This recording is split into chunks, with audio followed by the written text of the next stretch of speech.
pristupiti realizaciji plana. 3. siječnja ove godine 303. brdska brigada u sastavu 3. korpusa dobila je zadatak uništiti Vitez.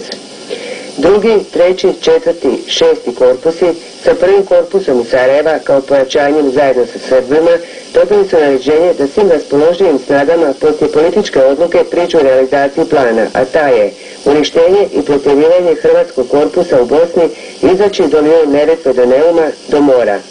Ako se ostvari pakleni plan muslimanske vojske u uništenju Viteza, ista sudbina čeka Kiseljak, Vareš, Zavidoviće. A 5000 muslimanskih vojnika iz 1. korpusa već je upućeno u područje Kiseljaka. Mnogo pitanja čekaju odgovor. Koliko novaca za ovaj plan su dale i daju arapske zemlje?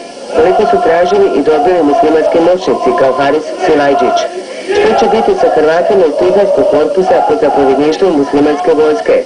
Kakva je uloga Srba, UNPROFOR-a i međunarodnih institucija?